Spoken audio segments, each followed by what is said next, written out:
Imagine returning a movie late and facing a $40 fee that sparks an idea worth billions.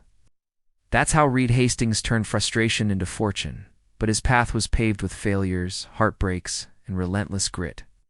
From a Peace Corps volunteer in rural Africa to the helm of a streaming empire, Reed's journey is a roller coaster of lows that forged his unbreakable spirit. Stick around till the end to see how one man's epic fails led to world-changing success.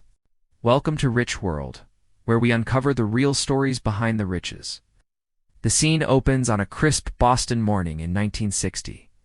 Wilmot Reed Hastings Jr. enters the world in a middle-class family, far from the silver spoon. His father, a lawyer, and mother, a homemaker, instill values of hard work.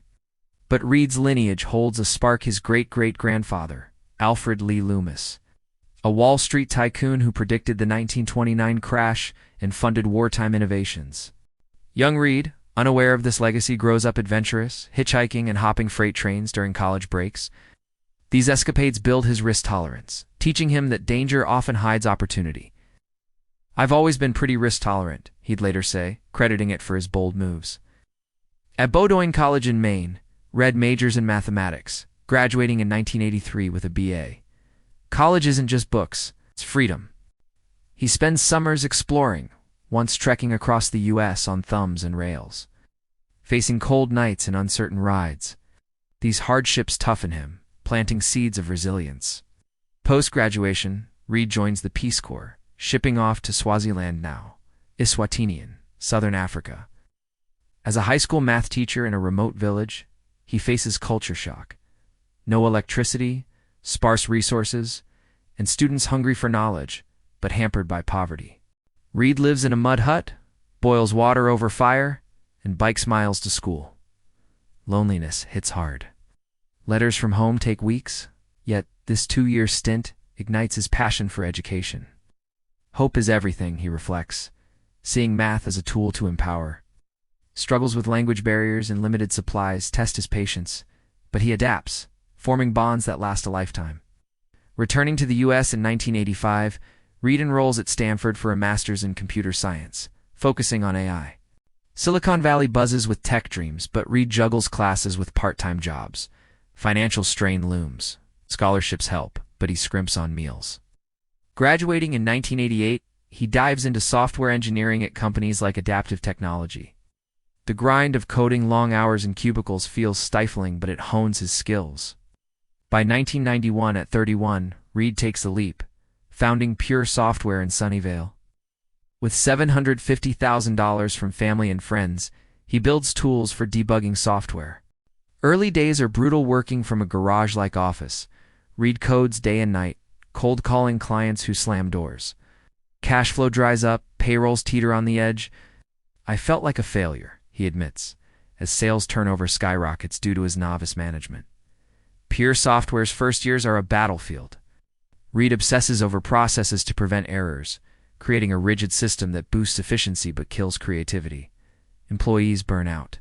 Key talent flees. Too much process can paralyze. He learns painfully. In 1995, the company goes public, a seeming triumph, but internal chaos persists. Reed struggles to pivot into new markets like Java, watching competitors surge ahead.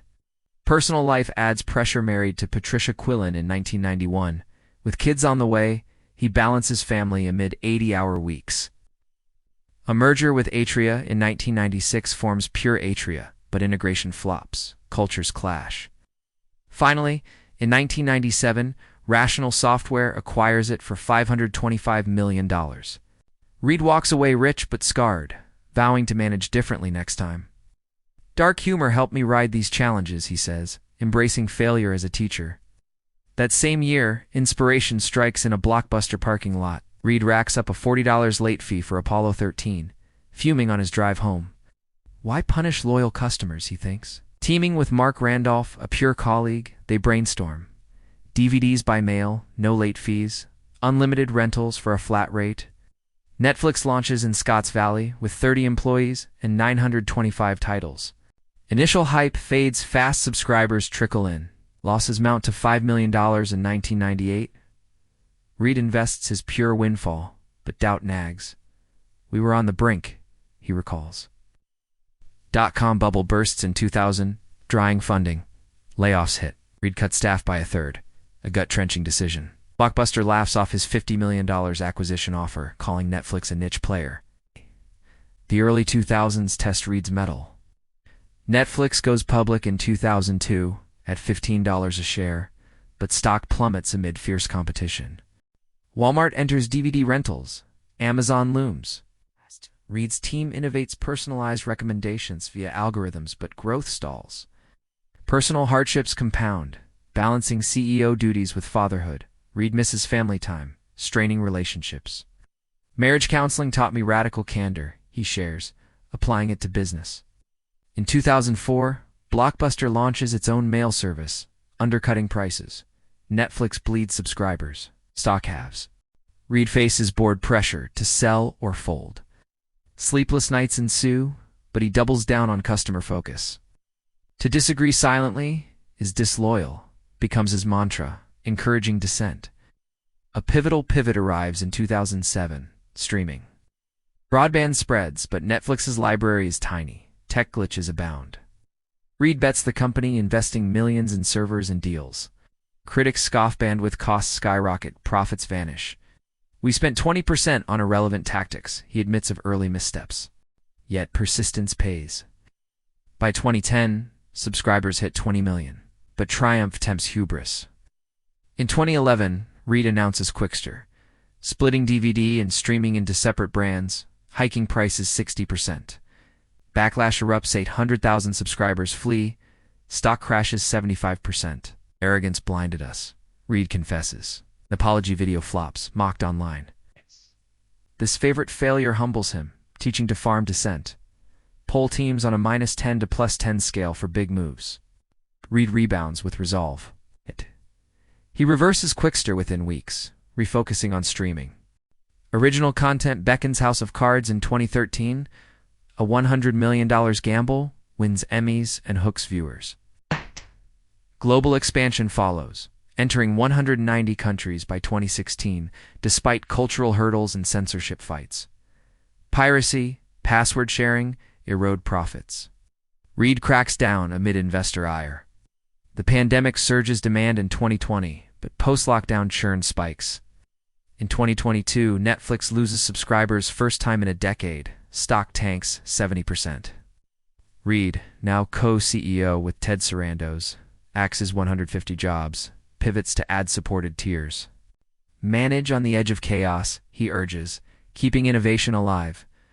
Through it all, Reed's culture deck defines Netflix. Freedom and responsibility, unlimited vacation, top talent only. Adequate performance gets a generous severance, shocks outsiders but builds a powerhouse. By 2023, subscribers top 260 million, market cap $200 billion. Reed steps down as CEO to executive chairman, netting billions. His worth hits $6 billion. Philanthropy blooms. $100 million to education, charter schools, HBCUs. He buys Powder Mountain Ski Resort for $100 million, creating an uncrowded haven, applying Netflix lessons. The fundamental positive human force is hope, he believes, funding AI ethics and African aid. Reed's journey isn't just dollars, it's defiance. From African huts to boardrooms, he faced rejection, bankrupt threats, public humiliation, yet each fall fueled rise.